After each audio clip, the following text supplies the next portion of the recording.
What time is it? It's horror guy time. Yay! Yay! I'm Kevin. I'm Brian. And we're going to talk about some horror movies. Yeah, we're the horror guys from HorrorWeekly.com and HorrorMonthly.com and HorrorGuys.com. Oh my, so many comms. Recorded to you live from the dungeon of Horror Guys Studio. Yes. Well, last week we did a whole mess of shorts, and we are back this week to our normal format of 5 and 5. Mm-hmm. What do we got? Well, we got that brand new one, Final Destination Bloodlines. It's been a while since Final Destination made another movie, and they did, and they kind of wrapped things up. So there won't be any more. Uh-huh. Uh-huh. Never, ever.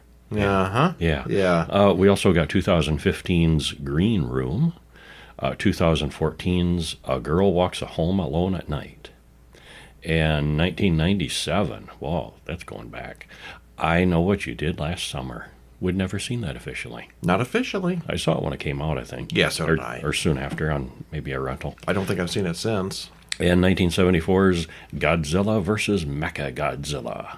That one I'd seen before. This was one I had not seen before. They Somehow seemed to be I on missed that TV one. all the time in the 70s. I They probably were? saw this one Yeah. more than any of the old ones. I remember them being on TV, but not this one. Yeah. Okay. And then we got 5 short films. We do.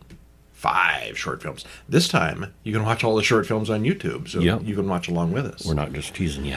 And of course, the show, as always, is brought to you by Horror Guys Books, which you can find at HorrorMonthly.com. We've got the horror films of Christopher Lee. It's our biggest, fattest Horror Guys book ever. Man, he made a lot of movies. He did. We had to pare down some of the less necessary ones to fit it in there, too. Mm-hmm. Of course, we've got a lot of horror biographies as well, such as Christopher Lee, Boris Karloff, Vincent Price, Peter Lorre, and lots of others. You can find those at the same site. And Horror Monthly, number 46, has come out this week. Oh, yeah, it is that Another time, isn't brand it? new issue for the beginning of the month. Another new month, another new book. And it's got all the shorts from last week and all the other shorts in it, as well as all the long movies that we did, everything we looked at in June. Nice. I think the number of titles is probably higher than usual because of all those shorts, but there's a lot of stuff in there. Yeah. Cool. All right, where are we going to start? We should start with Bloodlines, Final Destination. Directed by Zach Lipovsky and Adam B. Stein. Written by Guy Busick. Not related to Gary Busey, I imagine. Probably not. Laurie Different Evans spelling. Taylor and John Watts. Yeah, but everybody should be related to Gary Busey. I am. I'm sure you are. Yeah. Tell by the teeth. What? What? Stars Kaitlyn Juana, Tio Briones, and Rhea Kihlstedt. Hour and 50 minutes. So it's also the longest of the Final Destination movies. Uh-huh. Spoiler free. This one starts out with an amazing disaster scene. Probably the best disaster scene opening of any of them. I think so. But, shocker, it was just somebody's vision. It didn't really happen. No. It was prevented. But this is a little more complicated because it's a person who wasn't there or involved is having it as a dream. Not the person who actually, was there. Why? What's the connection? So what's the connection? Could it be a bloodline? Could there be relatives involved? There is, yeah. So this one goes back and forth between time and space and death chasing you through the ages, and yeah. They wrap things up. Yeah. Yeah. And Tony Todd has his final film appearance. Obviously, it's his last Bloodlines appearance. Has he got anything else coming out, or this No. is really his final thing? Yeah, this was it. This was Okay. his last film appearance, yeah. Well, just a taste. We're not going to spoil it for you, because we don't do that anymore. A man and a woman in a blindfold drive to her surprise. And it's the 1960s. Yeah, she is blindfolded, not him, because he's driving. Well, that's a different kind of Final Destination. Yeah. They stop at the Skyview, a Space Needle-like building. And I asked, is that the Space Needle? And we're like, no. No, it's not. Totally not. No. Mm-mm. As they walk in, the camera focuses on random stuff, as they always do in these films. Here's a thing, and there's a thing, and here's a thing, and you know every one of them could kill you. And here's an ominous screw that's wobbling in its socket, Yeah. and things like that. Yeah. As they walk in, the camera focuses on that random stuff, and they board an overcrowded elevator that doesn't close properly. Oh, look, it's a deadly elevator. Yeah, rushed opening. There are red flags everywhere as the door cracks open hundreds of feet above the ground. Yeah, the guy that's taking them up in the elevator even mentions, and it was finished, way ahead of schedule. And under budget, yes. It's a cheap building. Yeah. Well, they arrive at the top safely, and it is very nice up there. And kind of scary, too. She doesn't like heights. We don't catch her name yet. And it's not so much fun after all being up there. She can't stop looking at the dance floor's glass bottom. A stranger talks to her about being pregnant. Iris's boyfriend takes her up to the observation deck and proposes to her. We find out her name's Iris. Yes. At some point during this, some annoying little kid throws a penny off the tower, which you figure is going to go to the bottom and kill somebody, but it doesn't. It gets sucked into an air vent, where it jams up one of the ventilation fans. In the dance room, they do shout, and the place gets hopping and rocking. It's almost too obvious what's going to happen as they all start jumping up and down on that glass floor. The floor shatters, and everyone falls to their deaths. But that's not all. There's a gas leak that explodes and kills the ones who didn't fall. It's full-on panic as the elevator goes back, and the elevator falls to its death, and the stairway is a death trap. The whole tower starts to fall over, turning the room sideways, and everyone dies. Whoops! It's a dream or a flashback or a vision that didn't really happen. Uh-huh. Uh-huh. Well, you know how these things go. And then death starts hunting down people one at a time, killing them in unusual ways. Yes, something changed and it didn't really happen, and death wants to make up for all those people. But this one draws together all the movies. It does. Yeah. Well, okay, skipping down to the ending, or the commentary, this was Tony Todd's final film, and he was noticeably thin and frail here. Yeah, he sat down through most of his scenes, and he looked like he had lost like half his weight. He was not looking good. Yeah. Sounded okay, though. Mm-hmm. Yeah. It's also essentially his character's origin story. Bloodworth has been in most of these movies, and now we know why. There's a little Bloodworth in the tower, a little boy. Yeah. Well, it's a much more involved plot than any of the previous films, with no real explanation as to why Iris was able to hold death at bay for decades this time.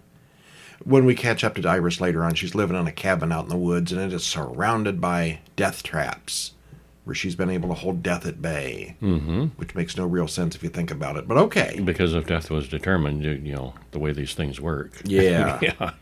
Well, the opening scene was amazing, but there was also a lot of very obvious CGI.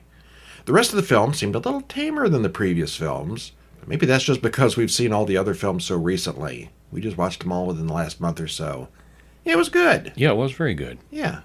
Does lean heavily on CGI, but very entertaining. Yeah. And I liked the way they brought things together. Uh-huh. Yeah. Very cool. Nice wrap up. Well, I think it's probably my favorite of the five. And well, maybe the first one. And I'd like them to not make any more, please. Yeah, it's time to stop. It's good. Yeah. And next up, Green Room from 2015. There's so many Room movies. The Room. Then there's that other one called The Room. Mm-hmm. And yeah, I had this one mixed up with other movies for a long time, I think. Yeah, so did I. Well, this one is directed and written by Jeremy Saulnier. Stars Anton Yelchin. Was this his last movie? Oh, it might have been. Or was this? Yeah, I think this is after the Star Trek It was movies. after the Star Treks, yeah. Imogen Poots, Alia Shawkat, and Patrick Stewart. There's another Star Trek connection. Yeah. Hour and 35 minutes, and there's a trailer in the show notes. Spoiler free. This has plenty of horror elements, but it's really just bad people doing bad things to other people. Very bad things. Yeah, there's nothing supernatural here. No. When a band witnesses a murder, the situation gets out of hand as the baddies try to put a cap on it. And things keep getting worse and worse as the heroes fight back. It gets messy, and tension builds as things progress. We both really like this one. Mm-hmm. Yeah. How's it go? Patrick Stewart is no kindly Captain Picard in this one. He's not a nice person. He does a pretty good American accent. Yeah, that too. Yeah.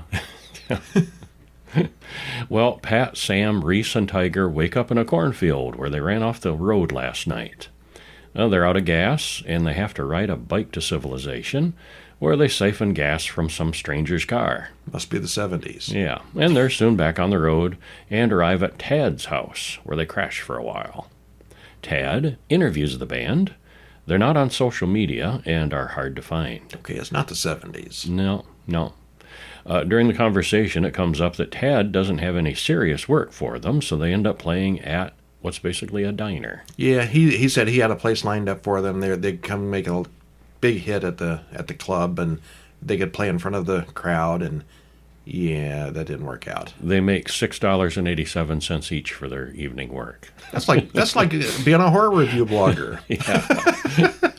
Well, Tad calls his cousin Daniel, who can get them into a decent show tomorrow. And then they arrive at the venue. The manager, Gabe, shows them around. It's not a classy place, and the bar's full of radical right-wing white supremacists. And the band are lefties, who plan to sing anti-Nazi songs to the crowd. That'll go over well. Yeah, that doesn't work. Yeah. Nazi Punks F Off is their first song. That's really popular with the crowd. But then they get into regular music after that, and the crowd starts enjoying it. They get really offended at that first song, but then they lighten up. Yeah, they do. Yeah. On the way out, Pat goes into the dressing room for a phone, finds a dead body on the floor. Someone was stabbed. And Pat tries to call the cops, but Gabe stops them. And things get out of hand from there because they're trying to cover up the stabbing. And it's awkward because this band, who isn't involved with any of them, has witnessed. So what you going to do? You got witnesses, you got a murder, you got a mess. One thing leads to another. It does, yeah. It gets out of control. I had heard people say that this was good, but otherwise I went into it blind, having no idea what it was really about. Me too. Okay. Yeah. It's a nonstop roller coaster of tension, and it's pretty obvious all along that the heroes have no real chance of escape. Or do they? There's a lot of bad people here. Mm-hmm. After a while, I was wondering what Darcy intended to do with all the dead bodies as they started to pile up. Darcy's the head guy, Patrick Stewart. Patrick Stewart, yeah. Well, they staged a crime scene for the band members, but that still didn't explain all of his people who wound up dead. I guess he had a plan. Yeah. It wasn't a very good plan, but I guess, I think you got the sheriff on your side and stuff. They're not going to look too hard. Mm-hmm. Yeah. All right. Anything to add? Good characters that you care about and are involved with. Really Patrick Stewart was surprisingly good in this. Yeah, he was. Being a white supremacist, redneck kind of guy, and American, of course, and he did pretty well. Yeah. Although with his accent, there were hints. It wasn't a perfect accent, but maybe he's a guy that came to the United States 50 years ago. And the accent's still clinging on a little bit. Well, they have white supremacists in England too. Well, you can come to America and learn how to be a white supremacist too. But yeah, you're right. British. They have schools. the British certainly have a problem with that too. Yeah, that's a thing too. Yeah. All right. Well, let's see what's next. Oh, look, a girl walks home late at night. Alone at night. Nope, alone at night. A girl walks home alone at night. And this has been out there since 2014, and I had no idea. Yeah, it's a weird one. It is weird, and I'm actually going to go out on a limb and put this as my favorite of the week. Oh, boy. I like Green Room a lot. Yeah, but I like this better. Bloodlines was also... any other week I would give this one probably top billing. I don't know. Okay. It's written and directed by Anna Lily Amirpour. Stars Sheila Vand, Arash Marandi, and Marshall Manesh. Hour and 41 minutes, and there is a trailer in the usual place. So this is an Iranian movie. And it's black and white. And it's filmed in California. Well, that's weird. They faked this out, yeah. Well, the director, who is Iranian, and, wanted as if it was set. And it's almost as if it's not set on Earth or, it's an alternate reality because everything is a little bit weird and dreamy. And there's throwbacks to old Westerns and, various things. But, it's meant to look like it takes place in the Middle East. Anyway. Okay. Deliberate, Nosferatu throwbacks here and there and spaghetti westerns. Yeah. Yeah. And we don't get an exact location and time. No. They don't bother with that. It happens at a place. Yeah. A dark and creepy place. Yeah. Definitely a vampire and romance and a really excellent soundtrack. The soundtrack is cool. Yeah, we thought it was very interesting. I thought. Oh, yeah, you're right, yeah. I thought it was great. We watch a man take a cat out of someone's yard. As he walks through the streets and the credits roll, we see that it's not the classiest part of town. It's downright sketchy. He gets to his very nice car and drives away. Well, we cut to Hussein, an old man, injecting himself with heroin or something close. His drug dealer, Saeed, comes to the house and wants some money. Young Arash, who we saw earlier with the cat in the car, sticks up for his addicted father. His father owes so much money that the dealer takes Arash's car in payment. It is a nice car. Yeah, it is. It's a beaut. The next day, Arash takes up bicycling to get to his job as gardener for a rich girl. She comes on to him, but he knows better than to go for that. Mm-hmm. Saeed, the pimp and moneylender, talks to Ati, the prostitute, about her getting too old for this stuff. What's worse than an old prostitute? Apparently not much. He refuses to pay her and throws her out of the car before calling her a hag. She's like maybe 40, maybe. She's not an old woman, no. Yeah. A girl walks home alone at night. She gets home, listens to music, and works on her makeup. She goes out again and walks past Saeed, who likes what he sees. They go to his place, and she watches as he snorts coke. He dances and gets down to the music, but she just sort of stands there looking creepy. Suddenly, she sprouts fangs and bites his finger off. Then she goes for the neck, and he is done for. She collects his watch and jewelry before wandering around the apartment to look at his things. All right, it's a vampire story. And then Arash shows up at the gate wanting to pay him some money and get his car back, which is awkward because the girl is there had just killed Saeed. Yeah. Still laying dead on the floor. And hilarity ensues. It does. Yeah. Well, as you said, it's an Iranian vampire spaghetti western film, and that's what the producer called it as well. Uh-huh. Shot in California, and it's all filmed in black and white. There's not a huge amount of subtitled dialogue. A lot of this is very silent. But the soundtrack, the music, is hauntingly impressive. It's excellent. It is. I want to hear that again sometime. Yeah. It's purposely vague as to where and when this takes place. It's not really our world at all. There are some graphic novels that accompany the movie, which also describes the film's visuals, featuring a very comic booky and artistic style. Sort of like Sin City, only in black and white. Yeah, a little bit, yeah. I'd definitely give this one a thumbs up just for the soundtrack alone. It's slow, mysterious, stylish, and very cool. And something kind of fresh with the vampire genre, which is always nice. Yeah. Wasn't the same stale old vampire kind of thing. I was impressed with Green Room, and I was impressed with Bloodlines, but, for lasting power, the one I'd want to see again next year, it's probably this one. Uh-huh. Yeah. Yeah. All right, you've won me over. It's my favorite for the week, too. Yep. All right, one that we tolerated, so 1997, I Know What You Did Last Summer. Directed by Jim Gillespie, written by Kevin Williamson and Lois Duncan, stars Jennifer Love Hewitt, Sarah Michelle Gellar, and Anne Heche. Hitch? How do you say her name? I never have known for sure. Hesh, okay. Hesh, I think, yes. Hour and 41 minutes, and there's a trailer in the show notes. Spoiler free. When a group of young people accidentally run over someone and cover up the incident, it triggers a slow act of revenge when many months later someone seems to know what they did last summer and wants them to pay for it. And there's some thrills and chills and a death or two, but it's a little on the tame side. I was kind of surprised by that. I'd forgotten how relatively tame it is. It's a fear drama rather than a slasher movie. Yeah. It's well made overall. Not my favorite of the genre. No, they made, I don't know, 4 of these maybe? More than one. Yeah. And we will watch them all because there's a new one coming up. I think the 4th one is coming out, if I remember right. If I have that correct. Yeah. See how forgettable this is? We don't even know how many there are. Uh-huh. Yeah. And it was actually based off a young adult novel that didn't have any deaths. It was just a similar plot where they are covering up an accident. I don't even know if it was a fatal accident. Mm-hmm. But then the stalker doesn't actually kill anybody. It's more of a young adult mystery, thriller, tension. And the author was kind of appalled that they upgraded it to a slasher movie when they got the rights and made it into a movie. Yeah, this looks good. It's entertaining. It's not boring. It's well made. It's just it's just a little bland. Yeah, a little tame. Bland. Yeah, it's one of them. Yeah. Well, we open on a twisty and turny road next to the open as a dark version of Summer Breeze. Ocean is that word. Ocean is the word. As a dark version of Summer Breeze plays ominously. I wouldn't mind getting a copy of that song. A young guy sits on the cliff's edge and looks depressed. In town, the fireworks go off. It's time for the Croaker Queen beauty contest. Does that mean they look like frogs? Mm-hmm. Friends Julie, Barry, and Ray cheer on Helen, who is a participant, and Helen does win. Yay! There's a big party afterward.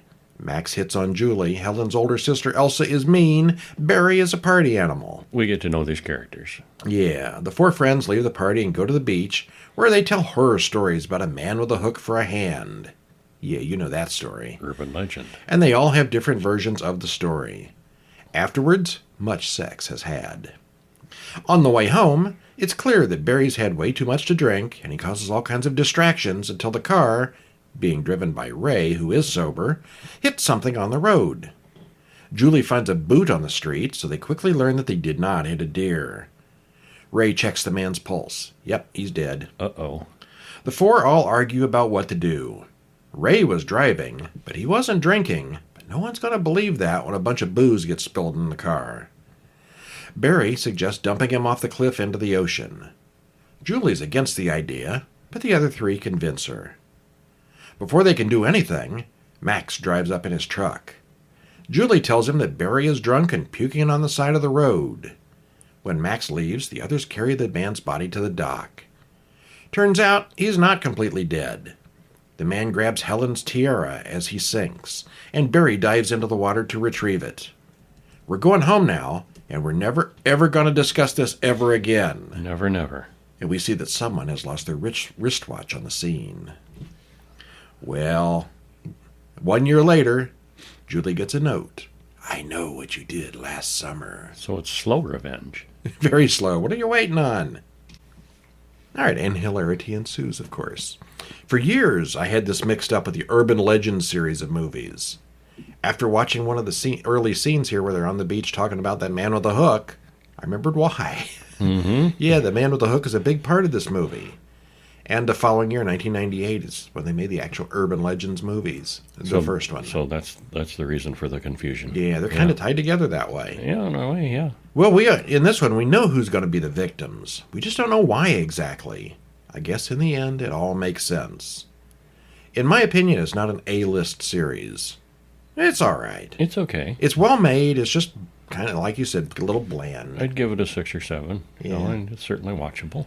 The new one is either out or going to be out real soon this summer, so we're going to have to watch the other couple. We're going to have to watch them. Are you looking forward to them? I think I can endure it. Yeah, endure might be the word. Some series are really just good. You look forward to seeing them again. They're fun. Some of them are just, yeah, okay. I'm sure that it'll be an attractive cast again doing attractive things, and that helps. And 80% of the cast will die before the end of each movie. Probably, yeah. Yeah. Yeah. There's a formula there. Oh, yeah. Yeah. Unlike the unlike the Final Destinations movies. Right. Well, another one with a formula is Godzilla. He fights a lot of monsters, doesn't he? And this time he fights his robot version of himself. Mechagodzilla, 1974. Directed by John Fukuda. Written by him and Masami Fukushima and Shinichi Sekizawa. Stars Masaki Daemon, Kazuya Aoyama, and Reiko Tajima. Hour and 24 minutes. Just look at that poster. Look at that poster. There's a lot going on in that poster. I would love to have that as a wall poster. Yeah. Mechagodzilla and all the colorful. other monsters in front of a volcano. And explosions. And Yeah, there's a lot of action in that non-moving poster. Spoiler free, I'm going to say this has just the right amount of big creatures battling without it becoming tedious. Yeah, we watched some of them that's just been in rubber suits for 2 hours, it seems where it like. Goes on and on with the battles, yeah. There are a lot of human characters to keep straight, but it works pretty well. And there's plenty of action and bad aliens who have to be overcome. We both liked it quite a bit. Yeah. I'm going to put this up there as one of my favorites of the Godzilla series.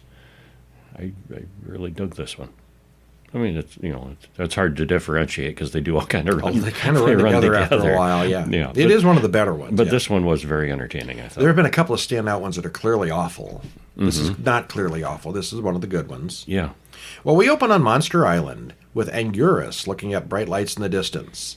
And this is the first time I've seen Anguirus and knew what his name was. He shows up occasionally, and I'm like, I've seen him before. What's his name? He looks like a dinosaur on 4 legs. Like a spiky turtle. Yeah. Suddenly, a mountain explodes, and we hear Godzilla, and credits roll. Well, a woman doing a religious ritual is overcome by a vision. She sees that a kaiju will destroy the city. Some giant monster's coming. Must be Tuesday. After watching this, Masahiko, a photographer, goes into some deep caves. He finds a shiny rock, or maybe it's some kind of animal scale down there. Seiko shows up. She's an archaeologist looking into the ancient Okinawans. There are cave paintings of giant monsters and a planet with 2 suns. The royal house of Azumi has a legend about these monsters. Later, a man with a black ring sneaks up behind Seiko. You know she's going to get it. Yep, because of the ring. Shimizu and Ikoku are flying home to Tokyo, but they see a black mountain appear in the sky, according to the prophecy from that cave. They go to see Professor Wagura, who says that that scale they found in the cave is a piece of space titanium. There are news reports about a moving tremor that is going from Hokkaido toward Tokyo, all underground. I was thinking it was a graboid, but no. No, not that. That's the crossover we need. Godzilla versus graboids. Godzilla versus El Blanco. A man breaks into the professor's house to steal the artifact they found, and Shimizu fights him. The mountain then explodes, and Godzilla pops out. Hello, I'm back. Back in Okinawa, the old high priest talks to the woman who had the vision and says that only King Caesar will be able to save the world from Godzilla. Godzilla starts pounding buildings until Anguirus shows up, and then they fight. As they battle, bits of Godzilla's skin flake off, showing metal underneath. What? That's not really Godzilla. It's an imposter. Godzilla rips the other monster's jaws off, so the battle ends. And this is the last time we see Anguirus for many, many years. Shimizu finds more space titanium on the scene after the fight. All of a sudden, a second Godzilla shows up on the scene, and this one sounds a lot more like what we're used to. And we'll stop there. Aliens. Yes. This was the 20th anniversary of Godzilla movie. Okay. The first one came out in 1954. It's a little hard to follow in the beginning, as there are so many characters who aren't specifically introduced. There are 2 brothers, 2 professors, 2 women characters, 2 mysterious strangers, 2 Interpol agents. They all seem kind of interchangeable. Yeah, for a while it was hard to keep them straight. Yeah, it was, yes. Yeah. My complaint about the previous film, that the stretched-out fights of men in rubber suits went on for too long, seems to have been addressed here, as there's not really that much monster action for the first hour. Just enough. And what we do get is not all that stretched out. There's a lot of story here. Yeah. Yeah. It's heavy on humans doing stuff and bad aliens and really cool retro technology, science fiction-y. You know, what they thought the future was going to be like in 1974. Yeah. The future back then was cooler than it is now. But still got, the 70s decor and sensibilities of, stuff, clothing, and all cool. Yeah. All cool. Yeah.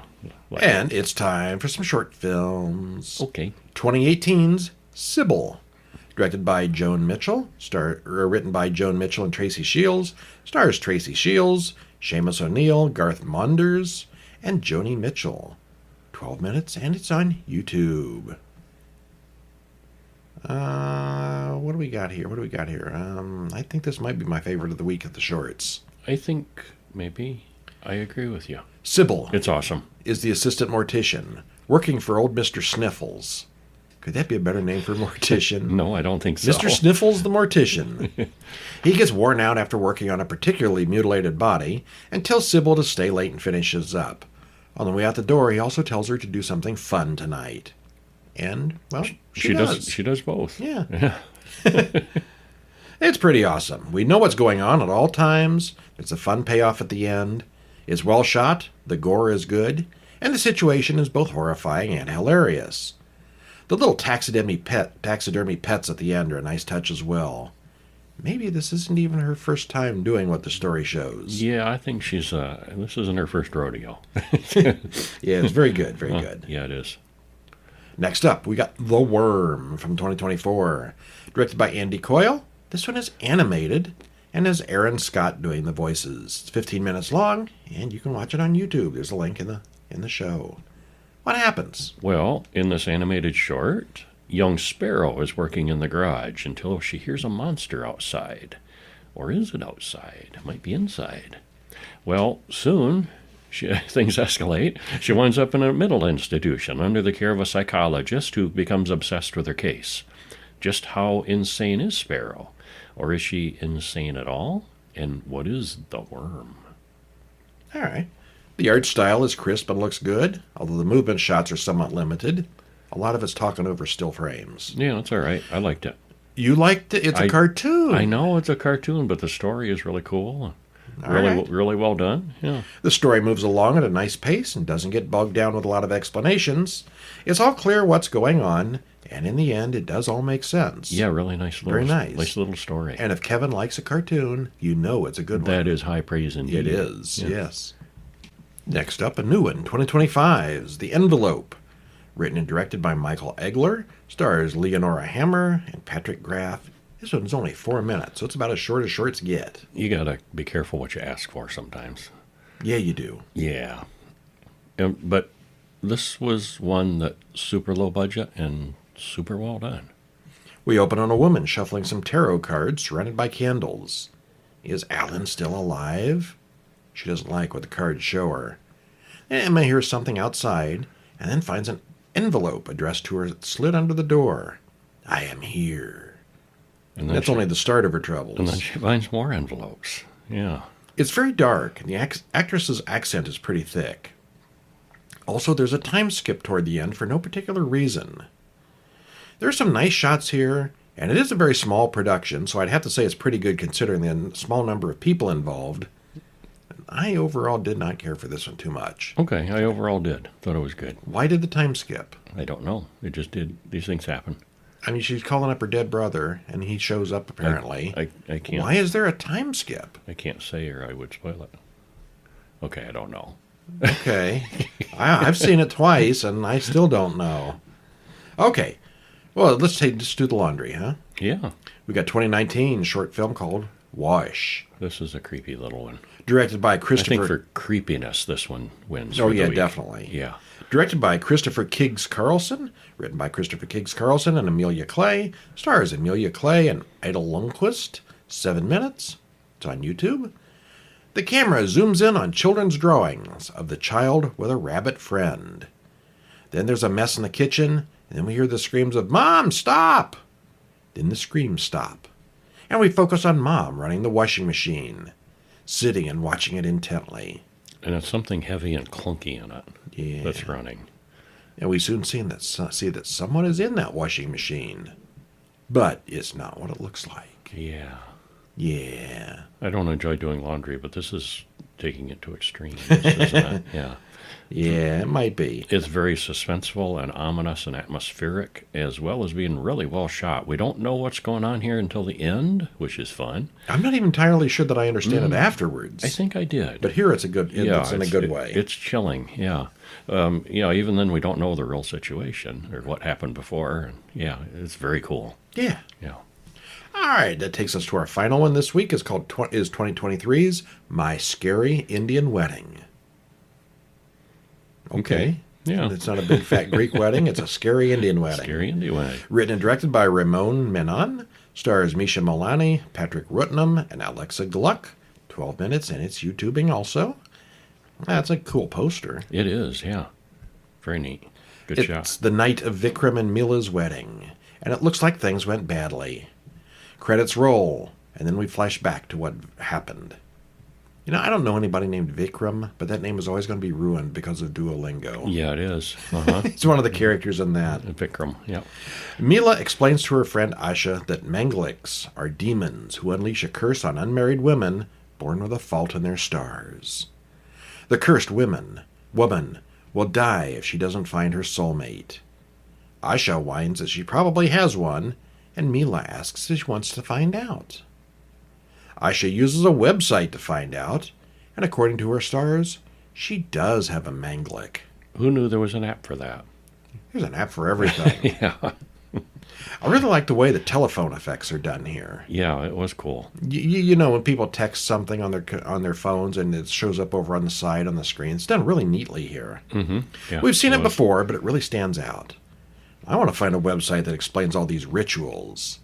Because when the monster attacks, she goes to the same website and it tells her what to do step by step. Step by step, yeah. You just got to follow the rules. I guess this is the Indian equivalent of a shotgun wedding. Mm-hmm. Looks really good. The effects are fantastic. And it's also very suspenseful. Yeah, that was a good one, too. This is probably the best looking of the ones this month, or this week. It's very high budget. Highest production value, yeah. Looks good, yeah. Yeah.